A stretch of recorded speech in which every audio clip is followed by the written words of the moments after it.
Ahora me quedó el chat en el medio de presentación, lo vamos a achicar. Ahí está. Bueno, estamos a justo horario. Muy bien. Sí, venimos. Sí. Igual pobre se le hace muy, muy largo. Y veo que son un montón. Pero bueno, te digo que están reenganchados, ¿eh? Bueno, muchas gracias Cristina por organizar esto. La verdad que es un trabajo muy, muy importante tener todo organizado y más adaptarse a las circunstancias, ¿no? Pero bueno, muchas gracias. Bueno, vamos a empezar la charla de diagnóstico y tratamiento de los brotes. Vamos a empezar a hablar un poquito de tratamiento. Igual vamos a repasar algunas cosas sobre que les va a servir de todo lo que vieron de diagnóstico, cuadro clínico, todo. Bueno, mi nombre, antes de presento, mi nombre es Javier Rib, soy del Servicio de Neurología del Hospital Durán, donde tenemos un consultorio de neuroinmunología, junto al doctor Chiganer, que es inmunólogo, el doctor Ripache, neurólogo, y también, bueno, tengo también actividad en el área privada, en la Clínica Adventista Belgrano y en la Clínica Zabala de la capital. Bueno, ¿qué es un brote? Primero vamos a hablar de qué es un brote, vamos a hablar de cómo se diagnostica un brote y después vamos a hablar un poco del tratamiento. Un brote se define dentro de la esclerosis múltiple como un evento clínico típico, secundario a desminimización aguda inflamatoria del sistema nervioso central, con duración de al menos 24 horas, en ausencia de fiebre o infección. Cuando son síntomas paroxísticos, como dice ahí, por ejemplo, un dolor tipo neuralgia del trigémino, debe presentarse también en forma literal durante no menos 24 horas. Por causa de plazo de 24 horas, porque generalmente todos los brotes tardan en llegar a su punto, no son súbitos, sino no es algo de inicio súbito. Todo lo que sea de inicio súbito hay que empezar, si es de un segundo al otro, en algo vascular, puede ser también en algo epiléptico o alguna otra cosa, pero lo disminizante no empieza súbitamente, ¿sí? El HANS tarda horas o días en llegar al nadir, a llegar al pico de síntomas. Por eso siempre ponen que por lo menos, aparte que no sea súbito, que por lo menos dure 24 horas. Y otra cosa importante, que lo vamos a seguir diciendo varias veces, es la ausencia de fiebre o una infección agregada, porque los pacientes cuando ya tuvieron un brote o tienen lesiones de esclerosis múltiple, al aumentar la temperatura corporal, se exacerban los síntomas, ¿sí? Eso como se puede ver en pacientes que hayan tenido neuritis óptica o que hayan tenido lesiones medulares, cuando tiene fiebre o cuando hace mucha actividad o los días de mucho calor, pueden tener síntomas, o sea, una reactivación de los síntomas previos, y eso no quiere decir que sea un brote, porque es un fenómeno de transmisión neuromuscular y no es un fenómeno de inflamación ni de minimización. O también como brote pueden encontrar sinónimos, pueden encontrarlo como recaída, exacerbación, ataque, empuje, recurrencia, ¿sí? Y ahí también están en inglés las denominaciones. Puede ser único multifocal, ¿sí? Puede ser una neuritis óptica solamente, o puede tener una neuritis óptica más un síndrome de tronco, más un síndrome medular. Lo más frecuente en esclerosis múltiple es que sea unifocal, pero puede ser multifocal. Y las áreas características que se afectan son el nervio óptico, la médula espinal, el tronco cerebral, el cerebelo o en los hemisferios cerebrales. Pueden recuperarse total o parcialmente, y algo importante también por convención, pero esto es algo por convención, es que para considerarse como brotes separados, digamos, por lo menos tiene que pasar 30 días entre brote y brote, ¿sí? Si uno quiere cuantificar cuántos brotes tuvo un paciente en un año, si tiene varios síntomas, digamos, una semana tiene un síntoma y la otra semana tiene otro, la otra semana tiene otro, es como un brote multifocal, y no son 3 brotes. Eso como una forma de cuantificar para ver si cuántas recaídas tuvo el paciente, digamos. Si es dentro del mismo mes, se considera que es todo el mismo evento inflamatorio. Eso están las definiciones de los criterios de McDonald's, y sirve también un poco para cuantificar y para diagnosticar. Como ya vieron, la historia natural de la esclerosis múltiple, la mayoría de los pacientes con esclerosis múltiple, un 85% aproximadamente, van a tener brotes en su evolución. Algunos no tienen brotes, mínimo un 10, un 15%, que son las formas primarias progresivas. Pero todas las formas primarias progresivas sin brote. Hay formas primarias progresivas que pueden tener a un brote superpuesto, pero la mayoría empiezan como una forma en brotes y remisiones. El puntero. Alguna forma en brotes y remisiones, ¿sí? Que al principio hacen el brote, se recuperan, esto con o sin tratamiento, digamos. Después vamos a ver qué hace el tratamiento con corticoides. Esto si no lo tratamos un paciente. Se puede tener un primer brote que lo recupera generalmente, después un segundo brote y puede ir dejando cierto grado de discapacidad entre brote y brote, y ahí aumenta la discapacidad, lo que ustedes ya habrán escuchado, la escala de discapacidad, el EDSS, o la discapacidad clínica, ese paciente puede ir quedando con defectos. Y después llega un momento que el paciente fuera de los brotes puede empeorar y eso se llama fase secundaria progresiva. Bueno, esa progresión independiente de los brotes es lo que marca una forma progresiva de una forma en brotes y remisiones. Nosotros estamos viendo ahora estas etapas que son estos brotes y qué hacer, cómo diagnosticar y qué hacer con esos brotes. Primero, desde el punto de vista clínico, vamos a repasar rápidamente. Disculpa, Cristina, ¿esto lo tiene el material? Ay, no te escuché. ¿Tenés el audio, Cris? Perdón, porque siempre me olvido prenderlo cuando... no, que todos tienen el material en forma de PDF. Ah, perfecto. Bueno, muy bien. Así por ahí hacemos estos. En general lo tenía que haber por ahí charlado en las clases y probablemente por ahí hasta con las mismas cosas. Esto es sacado de un artículo de 2008 muy bueno de clínica.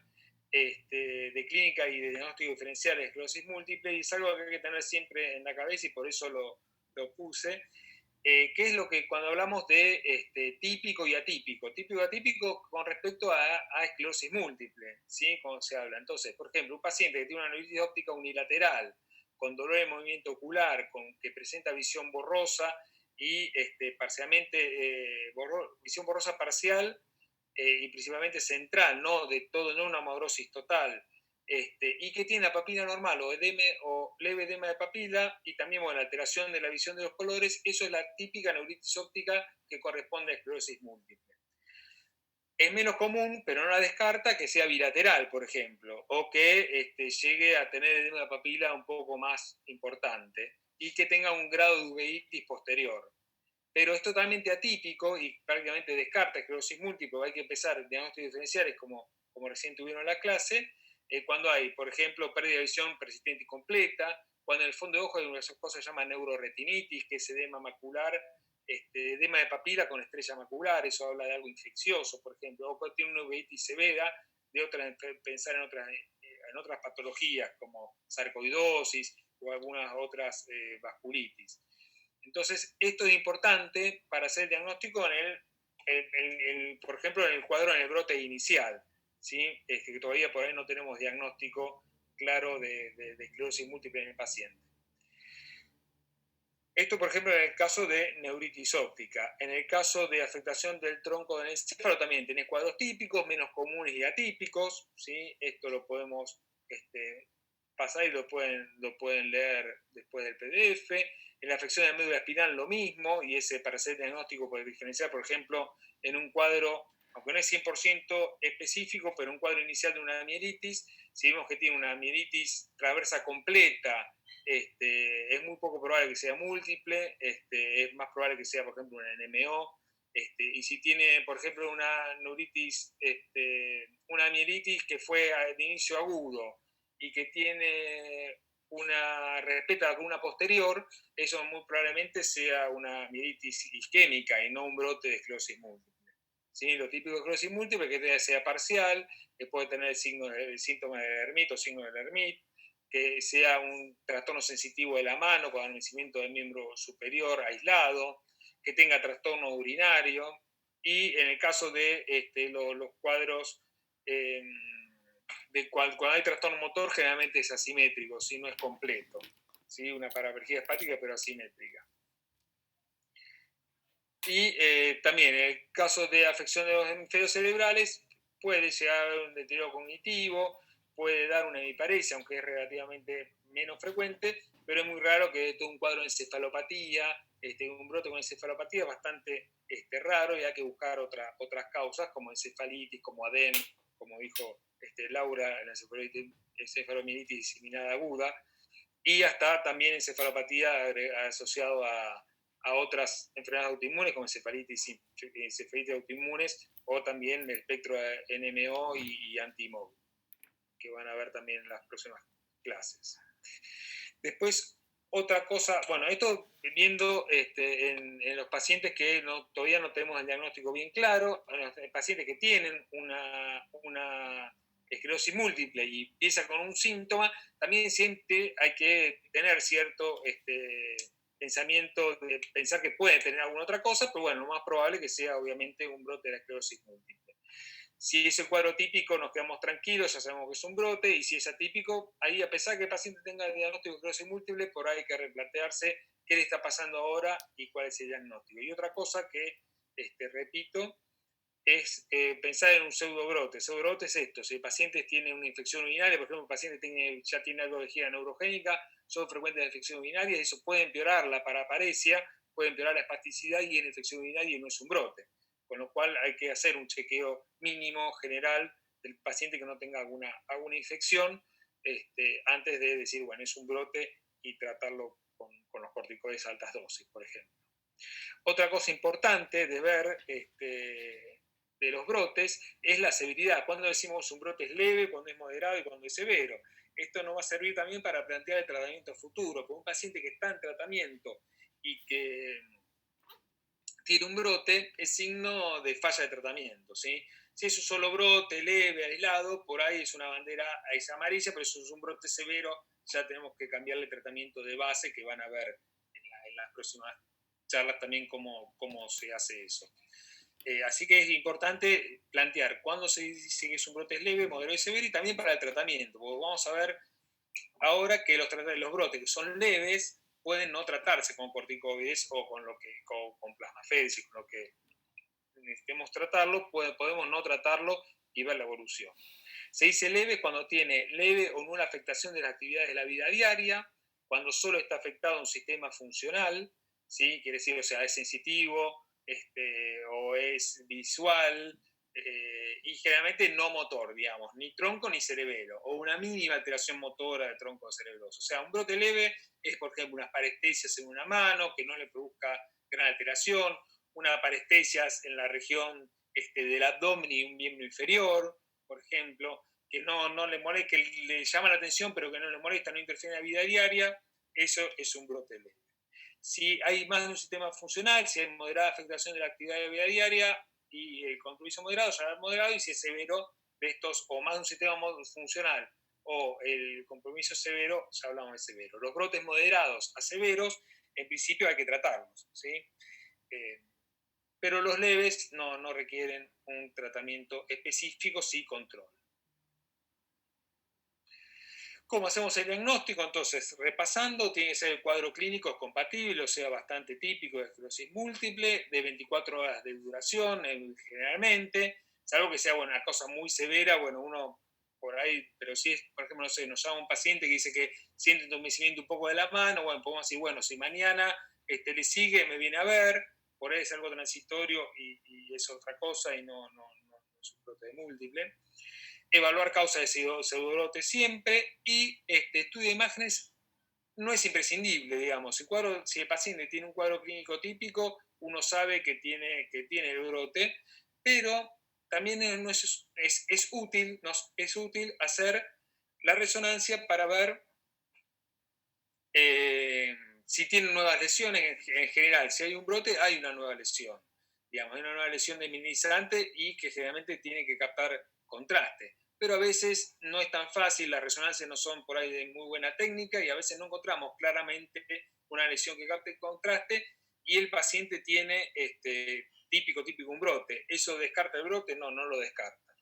Pero bueno, volviendo a esto, también para qué sirve la resonancia, para ver cuántas lesiones tiene, porque el paciente puede tener un brote, por ejemplo, esta paciente por ahí tiene una neuritis óptica y vemos que aparte tiene una lesión nueva acá, que no tenía, que capta contraste, o una lesión medular. O sea, puede tener un brote con múltiples lesiones y eso también habla no tanto de severidad, porque cuando hablamos de severidad es el de la severidad clínica, pero sí habla del compromiso general inflamatorio que tiene la enfermedad y de la falla terapéutica. Si no es lo mismo que tenga una sola lesión, que tenga múltiples lesiones nuevas en la resonancia. Y ahí vamos a tener que replantear el tratamiento de base. Todos los brotes requieren tratamiento. Bueno, ya dijimos que no, que los moderados a severos que producen alteración de la funcionalidad y calidad de vida. Y ya empezando el tratamiento, ¿qué tratamiento vamos a tener? ¿Qué tratamiento tenemos a mano? Y el tratamiento de primera línea son los corticoides, ¿sí? Y típicamente, como está ahí marcado en la flecha más gruesa, los corticoides endovenosos. También se usó inicialmente la ACTH, ahora hay algunos artículos que la quieren volver a revitalizar. Acá en Argentina la verdad que no se usa, creo que no sé si se comercializa, pero la verdad que no se usa. Y también hay varios estudios que vamos a ver de corticoides vía oral a dosis equivalentes, y también se podría usar, aunque también en la Argentina todavía no se impuso su uso y no está autorizado y no está la formulación para poder usarlo cómodamente. Ahora les voy a mostrar todos los artículos que hay sobre tratamiento de brotes. No, obviamente no se tienen que saber los artículos, nadie va a preguntar artículos sino del concepto, pero es para que se pueda, para que tengan toda la información. Bueno, la CTH es uno de los primeros tratamientos que se usó para la esclerosis múltiple.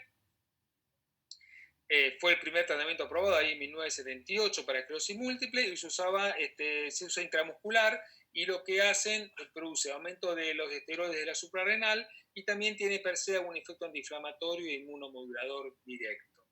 A diferencia del corticoide, tiene un efecto más osteoprotector que no produce osteopenia. Y actualmente se proponen unos esquemas simples de 80 unidades subcutáneas intramusculares por 5 días como tratamiento completo. Antes acá había, en los estudios que hicieron en el 61, en el 67, hasta tratamiento hasta 35 días o más de 2 semanas. Acá por 5 días hay algunos estudios que muestran que tendría utilidad. Pero la verdad que no está... no se usa, en la práctica no se usa. La verdad que no sé si está disponible para comercialmente, y en principio es caro. Si estuviera disponible es caro, por lo menos eso dicen los artículos de afuera. Sí, lo que más se usa, no me deja pasar, ahí está, son los corticoides endovenosos, y acá tienen la lista entre esta y otra, en la otra diapositiva, toda la lista de estudios. Fíjense que son poquitos pacientes, ¿sí? Los primeros estudios que se hicieron con muy pocos pacientes y contra ACTH, y vieron que tenía la misma efectividad o un poquito más efectiva que la ACTH, los corticoides endovenosos. Después, unos estudios un poquito más recientes, el 86, 87, son estudios antiguos también, se usaron contra placebo y mostraron que son más efectivos que el placebo. Y acá hay que ver en qué son más efectivos, ¿sí? En realidad lo que son más efectivos, sí, en acortar la duración del brote, ¿sí? En ciertas puntos finales del cuadro clínico, o sea, mejora un poco la evolución, pero a largo plazo, o sea, si uno compara al año, por ejemplo, los pacientes están igual si hayan o no recibido el tratamiento corticoide, ¿sí? O sea, no modifica la enfermedad a largo plazo, ¿sí? Sí modifica, por ejemplo, se vio el principal artículo, por ahí sí lo tienen que conocer, es el de la neuritis óptica, el trial de tratamiento de la neuritis óptica. Se hizo en el 92, acá sí, tenían 457 pacientes, y ahí vieron que reducía el tiempo de que el paciente veía disminución de la agudeza visual, pero que la agudeza visual al año quedaba más o menos igual, quedaban igual la agudeza visual, sí un poco mejoraba la agudeza visual por contraste. pero un poquito mejor estaban los pacientes que recibieron la metilprednisolona, pero no había una gran diferencia en el tratamiento con metilprednisolona. Esto tengan en cuenta que no modifica la evolución de la enfermedad, pero sí acorta el tiempo y el sufrimiento del paciente. O sea, hay que darlos, ¿sí? Pero por eso, digamos, la esclerosis múltiple, van a ver en los tratamientos, no se tratan con corticoides, se tratan los brotes nada más, ¿sí? Para mejorar y acortar el tiempo de ese brote. Pero a largo plazo no lo mejoraría. Una cosa importante que hizo este estudio, el del 92, hizo solamente, neuritis ópticas era, no era de esclerosis múltiple. Ahí en esa neuritis óptica probablemente entraron neuritis ópticas idiopáticas y entraron también NMO. ¿Sí? En esa época, en el 92, todavía no se sabía del anticuerpo antiaquaporina 4, así que había algo que llamaba forma óptico-espinal de la esclerosis múltiple, y lo que De Vic había hablado de enfermedad de Vic, pero se estaba discutiendo si era la misma enfermedad o no era la misma enfermedad. Así que ahí entraron todas las neuritis ópticas. Hicieron prednisona, 1 miligramo kilo, por 14 días versus metilprednisolona, que es la que usamos ahora, el famoso Solumedrol como nombre comercial, metilprednisolona 1 gramo día por 3 días, más la prednisona igual a 1 miligramo kilo, 11 días más, versus el placebo. Y lo que vieron que la metilprednisolona aceleraba la recuperación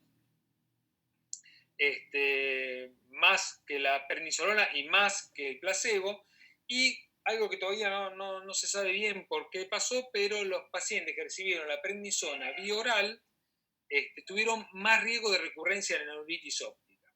Entonces quedó como que los corticoides por vía oral a 1 miligramo kilo, digamos que sería los 60, 70, 80 miligramos de altisona que usamos para inmunosuprimir en otras patologías, eso aumentaba el riesgo de que el paciente tenga recurrencia de la neuritis óptica o recurrencia de otra enfermedad desminimizante.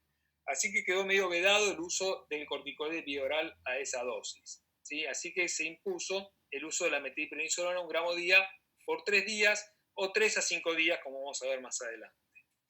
Y está hecho un metaanálisis de Cochrane, y vieron que sí, la efectividad está comprobada, que los corticoides endovenosos son efectivos precisamente en acortar el tiempo, aunque y la recuperación a corto plazo, aunque la recuperación a largo plazo no la modifique. Bueno. Seguimos con los corticoides endovenosos. Me quedó copiado dos cosas del mismo. Lo mismo en dos. Ahí está. Y ahí hicieron unos estudios más de corticoides, viendo la dosis con estudios con poquitos pacientes, ¿sí? Y se vio que para ver qué dosis era, un estudio vio metilprednisolona 1 gramo por 5 días versus 1 gramo solo, y vio que 5 días la recuperación era más rápida. Otro hizo metilprednisolona 500 miligramos endovenoso por 5 días versus 2000 miligramos por 5 días, y no vieron resultados en el POI primario, que era la mejoría, digamos, no vieron resultados diferentes, digamos, que era lo mismo dar 500 por 5 días que 2 gramos por 5 días. Y después se hizo otro en el 2002 de 1 gramo por 5 días versus 2 gramos por 5 días, y tampoco vieron. O sea, aparentemente la dosis de 1 gramo es la dosis que donde alcanza el techo de efectividad. Y otra cosa importante, que es otra pregunta que siempre nos hacemos, si hacemos tapering o no, o sea, si la hacemos después de los 5 días o 3 a 5 días de corticoides, si dejamos los corticoides vía oral como el ONTT. Y en el 2008 hicieron un artículo, es importante, 285 pacientes, y vieron que no había diferencia a los 12 meses entre darle 1 gramo por 5 días más prednisona más metilprednisolona sola sin tapering. Así que eso dio quedó como opcional el uso del corticoide vía oral después de la metilprednisolona. Entonces, en definitiva, de corticoides endovenosos tenemos que la mayoría de recomendaciones, aparte de estos estudios, indican que 1 gramo endovenoso de 3 a 5 días, ¿sí? No menos de 500 miligramos por 5 días, 1 gramo por 3 días, con o sin descenso posterior con prednisona bioral es lo indicado, ¿sí? En los brotes moderados a severos, ¿sí? Así que estaría bien darle 3 a 5 días, en realidad la elección es a veces por la severidad del brote, pero no hay nada que lo avale, y hasta si tenemos alguna duda de tolerancia o algo, podemos dar 500 miligramos por 5 días, ¿sí? Y el descenso posterior, completar los 15 días de corticoides, descenso posterior, eso es optativo. También se vio que está avalado por estudios que se puede realizar en hospital de día, ¿sí? Tranquilamente, los centros que tienen hospital de día a mano, se puede hacer que el paciente reciba en 2 horas, se puede dar la metilprednisolona, se infunde en 2 horas, 2 horas y media, se diluyen 500 de fisiológico dextrosa, las dos cosas se puede usar, perfectamente en fisiológico, por 2 horas y media, se le da protector gástrico, se le da indicaciones al alta y se pueden hacer que vaya 3 días en hospital de día, eso se puede hacer. Y hay otros estudios, este último de 2016, que lo hicieron en domicilios, ¿sí? Con todo, enfermera a domicilio que se lo pone, después le saca digamos, con enfermería a domicilio, con los cuidados domiciliarios, hicieron una infusión de la metilprednisolona en domicilio. Yo creo que acá en Argentina no tengo conocimiento que se pueda hacer, pero sí que se puede hacer en hospital de día, obviamente que sí, más si es un paciente que ya conocemos y que ya recibió alguna vez la metilprednisolona. Ya recibió alguna vez la metilprednisolona, lo conocemos, sabemos que lo toleró bien, lo podemos hacer en hospital de día y ahorramos una internación. Ahora es todo un tema, después vamos a hacer, no dicen una filmina, es todo un tema la situación actual, ¿sí? del COVID-19, después vamos a ver qué cosas se recomiendan, aunque bueno, no hay nada seguro como con todo esto, pero bueno, algunas cosas, hay algunas recomendaciones en especial. Pero bueno, fuera de esto de la pandemia, se puede hacer en hospital día, el paciente se ahorra 3 días de internación, es muchísimo. Corticoides bioral, eso sería buenísimo, imagínense, en cambio de internarlo, decir que tiene que dar 3 días internado o venir 3 días al hospital de día, se le puede dar bioral. Bueno, se empezaron a hacer distintos estudios. Hay una revisión de Cochrane de 2012 que decía que puede ser una alternativa práctica y efectiva a los corticoides endovenosos, y el estudio último, uno de los últimos, el de 2015 y el de 2018, ¿sí? Estos dos últimos estudios, el principal es el estudio de con 200 pacientes, hay otro del 2018 con 55 pacientes, usaron 1 gramo del 2015 usó 1 gramo endovenoso, 1 gramo bioral, disculpen, 1 gramo de metilprednisolona endovenosa versus 1 gramo de metilprednisolona bioral por 3 días y nada más. Y les fue igualmente bien. Lo único que vieron que tenía un poco más de insomnio los pacientes nada más. La tolerancia gástrica fue igual. Con bioral más insomnio. No sé, no tengo bien la por qué. Y el otro artículo del 2018, de 1 gramo de metilprednisolona endovenosa versus 1,25 gramos de prednisona, la dosis equivalente, 3 días, y también dio bien. La dosis, una cosa a tener en cuenta, ¿sí? Es que la dosis de los corticoides, la dosis equivalente de los corticoides, fíjense, la que estamos usando es la metilprednisolona, que tiene una dosis equivalente de 4 en esta tabla, que es equivalente a la meprednisona y la prednisona, que son los que no sabemos de memoria, del tisona B, la deltisona B40, la deltisona B60, de la deltisona B40. Así que serían 1000 miligramos de deltisona, ¿sí? O sea, si uno usaría las pastillas que están disponibles, tendría que ser muchos comprimidos. Por ejemplo, el estudio de Morrow, utilizaron 25 comprimidos de prednisona de 50 miligramos bioral por 3 días, ¿sí? O sea, 75 comprimidos bioral tomaron en total. Así que esto es bastante poco práctico. No está disponible en en ningún lado del mundo está disponible la cantidad de corticoides, de esta dosis de corticoides vía oral. En el estudio como ustedes utilizaron una formulación hecha para el estudio, hecha a propósito, digamos, también con un placebo. Y en cambio en Morro usaron los 25 comprimidos de prednisona de 50 miligramos. Eso sí se pueden comprar, es el metilpres. Pero tenemos que decir al paciente que compre 75 comprimidos, que tome 25 un día, 25 otro, 25 otro. Cosa que el paciente se va a asustar. Como anécdota, uno de los referentes que ya tuvieron clase cuenta que lo hizo una sola vez y el paciente no volvió a verlo, así que probablemente dice que él pensó que el médico se había vuelto loco y no quiso volver a ver a ese médico. Y otra cosa también anecdótica, pero un poquito más seria, es lo usan en España. Un referente también de España, muy importante, usan el mismo frasco, la metilprednisolona que se pone endovenosa, que lo compre el paciente, o se lo dan al paciente en realidad, porque eso, bueno, ahí el paciente no compra nada, se lo dan al paciente que lo diluya en un vaso con algún jugo que lo ponen, o no, lo diluye en un vaso de agua y que se lo tome. Se toma el frasco endovenoso, se lo toma vía oral y eso lo usan. El tema que con eso es que primero acá, que bueno, el paciente lo tendrá que comprar, que no es barato, pero aparte en el prospecto no dice que pueda darse por vía oral.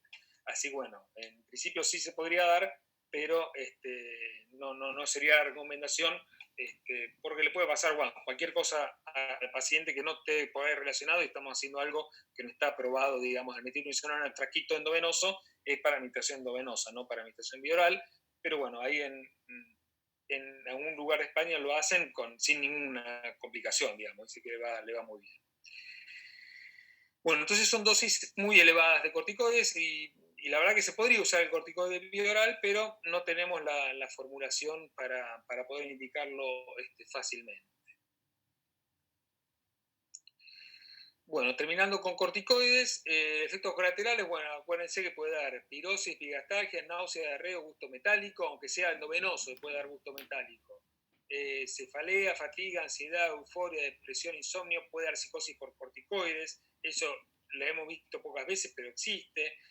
Puede dar una raya, acné, aumento de peso, estrés cutáneo, son más para tratamientos crónicos, hiperglucemia, que si el paciente está internado uno le pone los controles de hemogluco, controles de presión arterial, tratamiento crónico puede dar osteoporosis, necrosis séptica de cadera, y cuando uno lo suprime bruscamente puede dar un síndrome.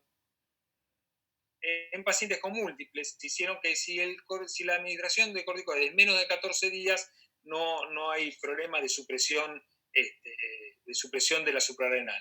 Si es más de 14 días, hay que tener cuidado, digamos, si por alguna razón uno le deja más de corticoides de 14 días, siempre hay que hacer un descenso muy, muy lento y ahí conviene pedir la ayuda del endocrinólogo para poder hacer la supresión de corticoides. Se pasa hidrotisona, se hace un cortisol basal y se ve. Pero hasta los 14 días, aunque sean dosis muy altas, la metilprednisolona 5 días endovenoso, uno le puede dejar sin ningún corticoides y no hay riesgo de supresión de la suprarrenal si el paciente no usa corticoides crónicos, obviamente.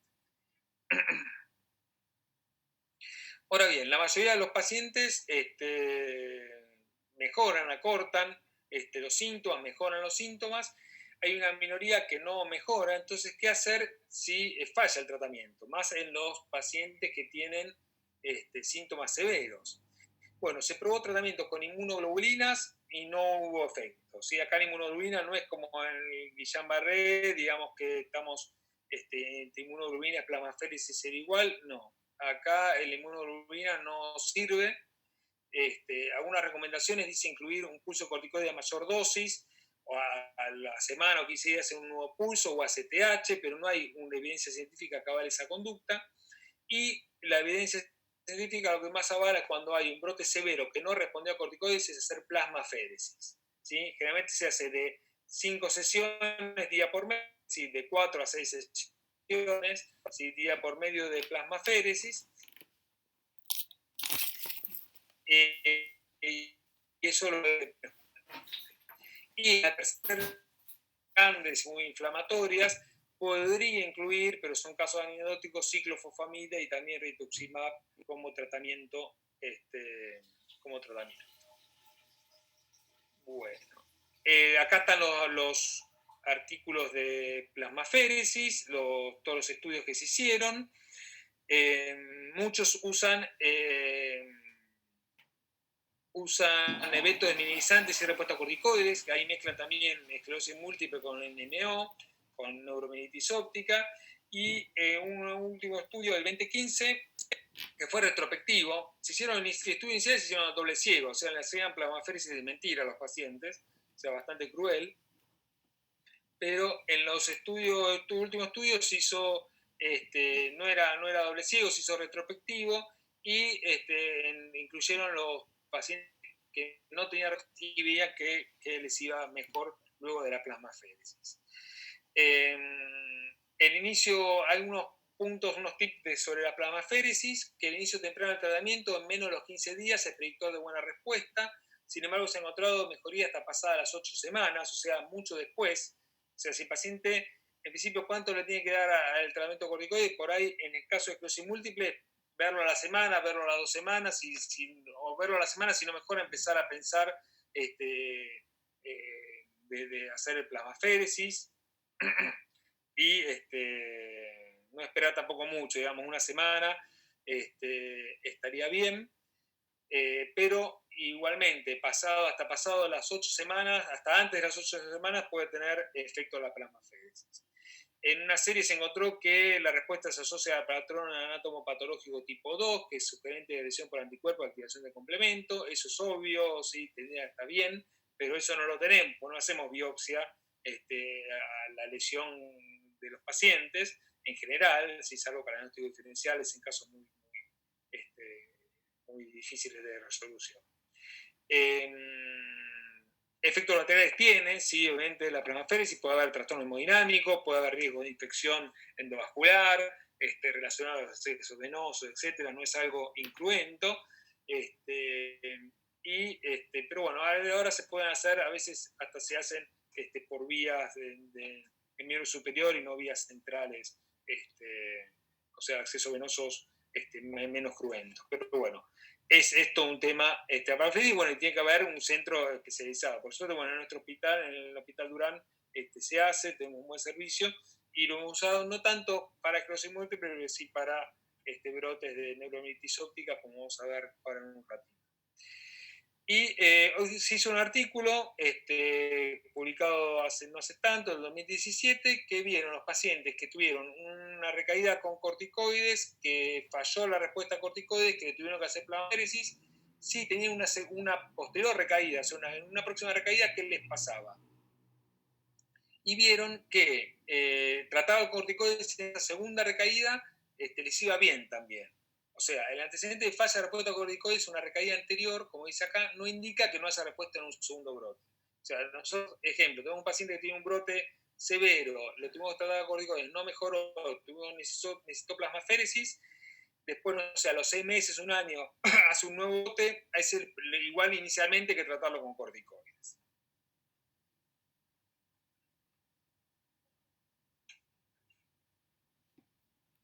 Bueno, ya estamos terminando. Rehabilitación. Bueno, en un momento se habló de que uno de los tratamientos del brote, inicialmente en los tiempos de la CTH o antes, era que el paciente esté en reposo. Reposo absoluto era parte del tratamiento.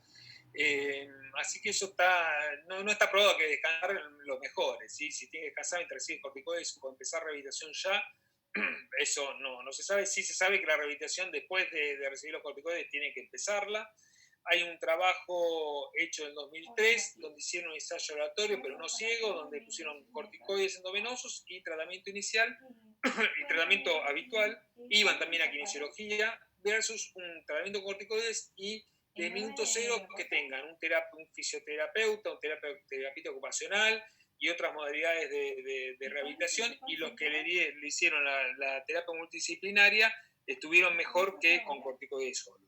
Esto obviamente, si están más encima del paciente y rehabilitar y todo eso, mejora. Así que la rehabilitación no hay que olvidarse que después, digamos, de recibido o durante recibido el corticoide, puede empezar a rehabilitar. Obviamente, si son 3 a 5 días de tratamiento con corticoides, el paciente puede hacer algo en la internación, pero después tiene que ir a rehabilitar para mejorar el cuadro. Eso no hay que olvidarse.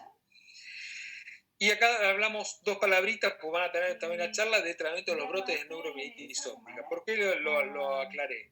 En realidad, porque es lo mismo, es prácticamente lo mismo, pero hay algunos conceptos un poquito que hay que tener en cuenta. Primero, cuando uno tiene un paciente, por ejemplo, neuritis óptica o mielitis, a veces uno no sabe realmente qué es, si es una esclerosis múltiple o es una neuromielitis óptica, en el punto de en el punto que uno lo ve, digamos, puede tener la sospecha. Entonces uno lo tiene que tratar. ¿Con qué lo trata? Lo mismo, con metilprednisolona.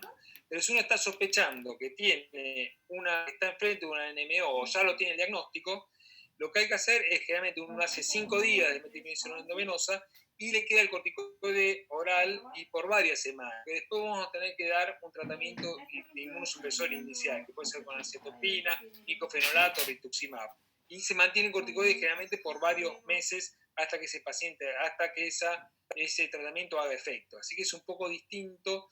En la NMO, el corticoide en sí es un tratamiento. Lo que pasa es que uno no es un tratamiento también para prevenir nuevas recaídas. Pasa que uno no tendría que mantenerlo a dosis altísimas por mucho tiempo y es muy deleterio, digamos, muchos efectos colaterales. Así que si uno sospecha de NMO, hay que dejar el corticoide bioral y por tiempo largo hasta que empiece a hacer efecto los otros tratamientos. Así que eso es por un lado. Y por otro lado, que la plasmaféresis, tanto en la teoría como en la práctica, se demostró que la plasmaféresis es muy efectiva para los brotes, y entonces tiene que ser, porque es una patología mediada por anticuerpos, ¿sí? Entonces la plasmaféresis tiene que ser considerada y realizada en forma precoz en los casos severos, ¿sí? Y hasta hay estudios donde se inicia lo mismo, se hacen las dos cosas al mismo tiempo. Se le hacen plasmaféresis al paciente y le dan el pulso solumedrol. Al otro día pulso solumedrol, plasmaféresis, pulso solumedrol. Así le hacen los dos, la plasmaféresis y los corticoides al mismo tiempo, o por lo menos, sí, generalmente lo que uno hace es darle la metilprednisolona y ya si ya vemos que al quinto día no hay ninguna respuesta, o sea, ya recibió los 5 días de corticoides, ya estamos pensando en el quinto día o en el sexto día ponerle el catéter para iniciar la plasmaféresis dentro de la semana de los síntomas, si no mejoró. Si vemos que va mejorando, bueno, podemos y zafa de la plasmaféresis. La efectividad, como más o menos ya se vio, es lo mismo que en la esclerosis múltiple, disminuye después de los 20 días, aunque hasta 90 días de inicio del cuadro se podría tener alguna mejoría. Pero bueno, esto para tener en cuenta si los brotes de esclerosis múltiple, de NMO, son mucho más severos generalmente, por lo tanto va a requerir un tratamiento más intenso y la plasmaféresis siempre hay que considerarla, ¿sí? En la NMO.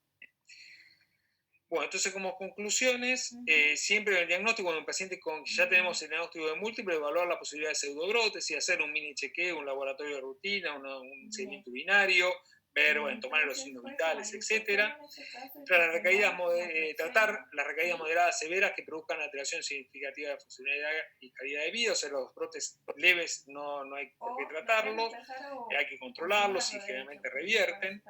La línea es alta dosis de corticoides endovenosos de 1 gramo de 3 a 5 días, con o sin descenso bioral, ahí no quedamos mal con nadie. La bioral dosis equivalente se podría dar, pero son muchos comprimidos, el paciente es difícil que se va a asustar, digamos, pero en principio no tiene peor tolerancia, salvo eso encontraron que tenía más insomnio. Y en los casos severos, sin respuesta a tratamiento con corticoides, lo que sirve es la plasmaféresis, que hay que tener en cuenta. Y lo último, ya terminamos, lo último es decirle dos palabritas de ahora, ¿qué hacemos con los pacientes ahora en el contexto de la pandemia? ¿Qué se hace en el mundo?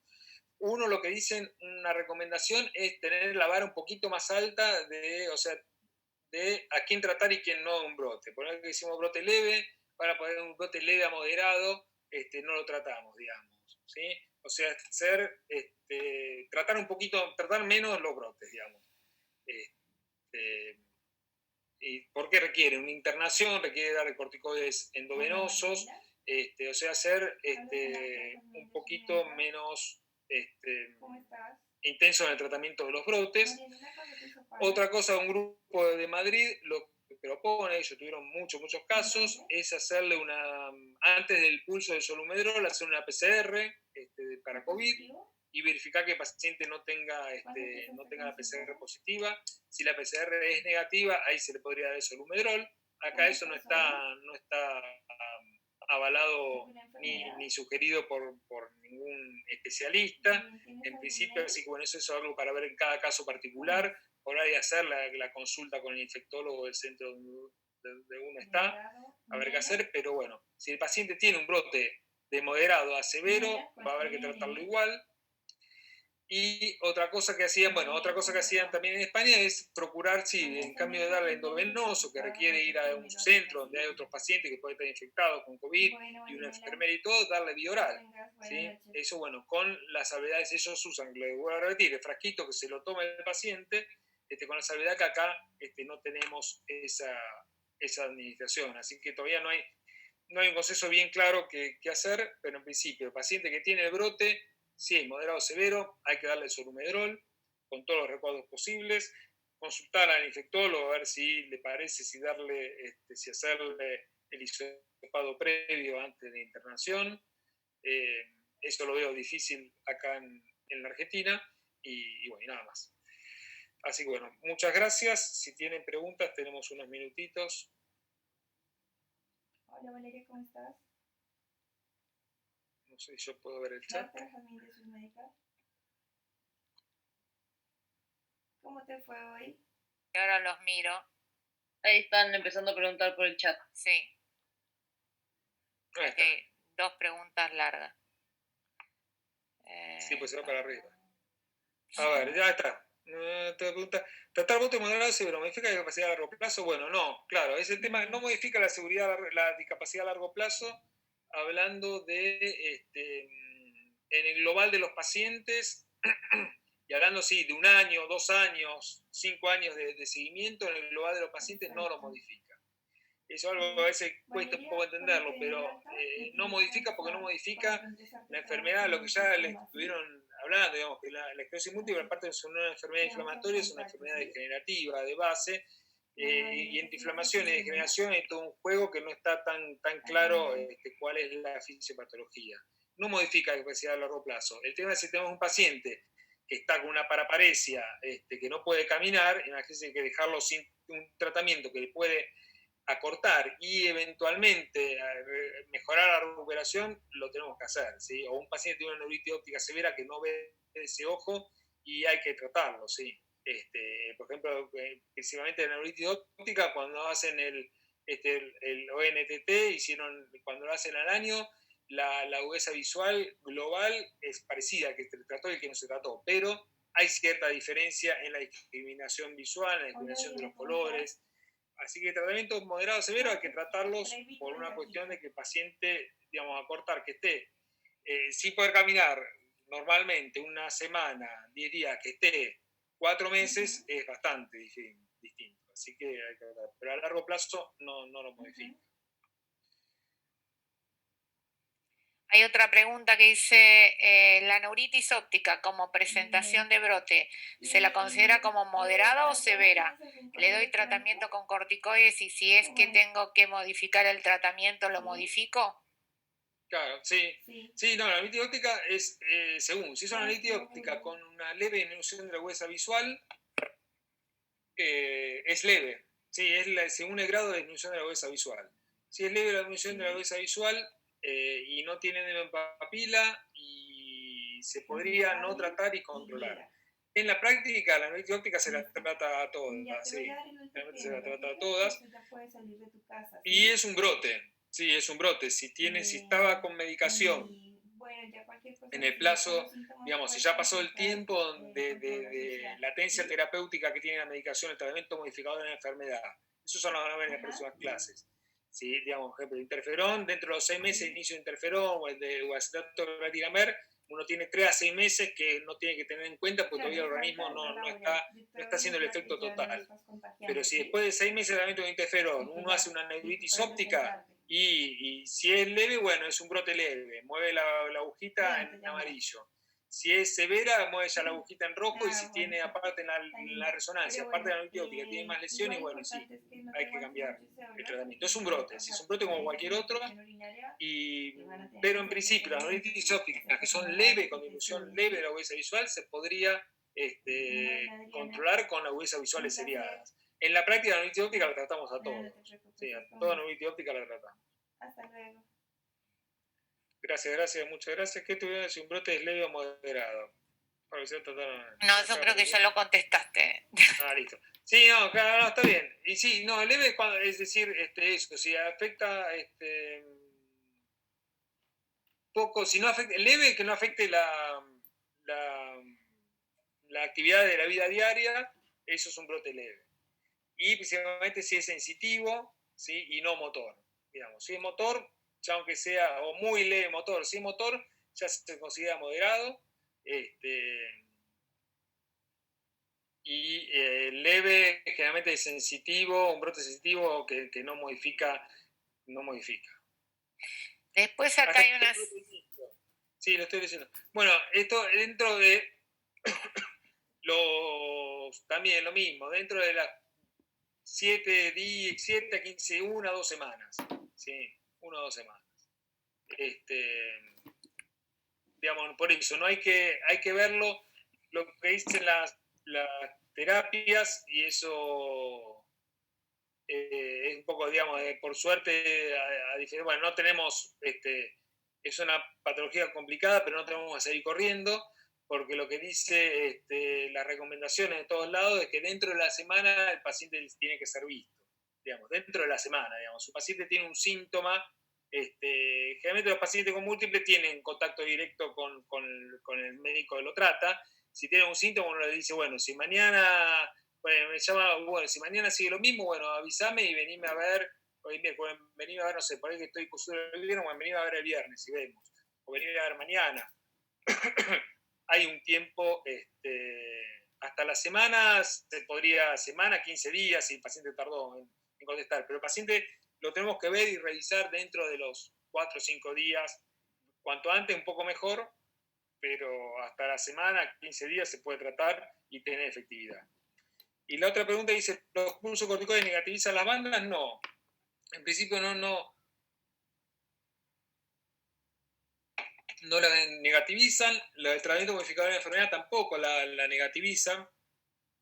Si uno tiene que hacer, es una pregunta que siempre uno se hace, puede, en principio, podría disminuir un poco la cantidad de bandas, pero no la negativiza. Eso, digamos, no tiene que esperar el inicio, no tiene que esperar a hacer la punción lumbar para tratar los corticoides.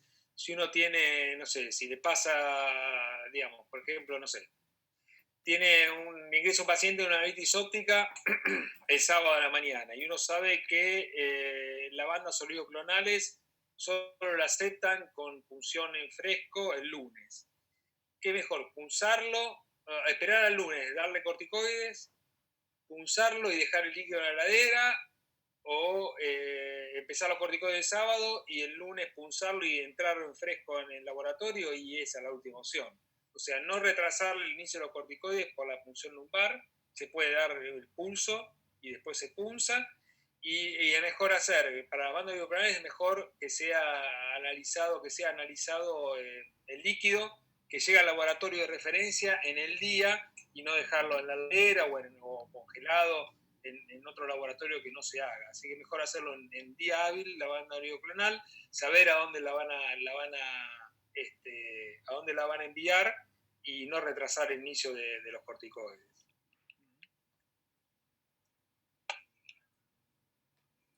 Muy bien.